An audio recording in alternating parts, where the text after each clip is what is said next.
আমি বাংলার মানুষকে একটা কথা বলতে চাই, আজকে ফিলিস্তিনের জন্য যেরকম আপনাদের আফসোস হচ্ছে, যদি আপনারা আগামী জাতীয় সংসদ নির্বাচনে মাননীয় প্রধানমন্ত্রী জননেত্রী শেখ হাসিনাকে আবার ক্ষমতায় না নিয়ে আসেন, বাংলাদেশ ফিলিস্তিনের মতো এরকম অবস্থা হবে। যার কারণে আমি আপনাদের অনুরোধ করব, আজ যেমন ফিলিস্তিনের মুসলমানের জন্য আমরা কাঁদতেছি, দোয়া করতেছি, কিন্তু একটা সময় হবে যদি আমরা মাননীয় প্রধানমন্ত্রী জননেত্রী শেখ হাসিনাকে ক্ষমতায় আবার না নিয়ে আসি, আমাদের বাংলাদেশকে ফিলিস্তিনে পরিণত করে ছাড়বে।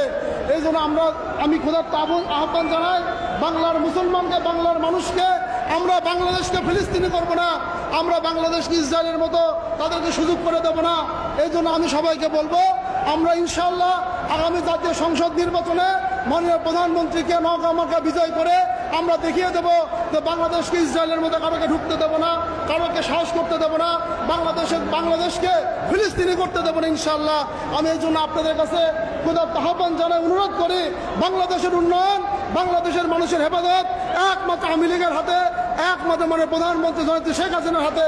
এই জন্য আমরা আওয়ামী লীগকে নৌকামার্কা প্রতীকে ভোট দিয়ে ইনশাআল্লাহ বাংলাদেশকে হেফাজত করব। এই বলে আমি আমার বক্তব্য শেষ করছি।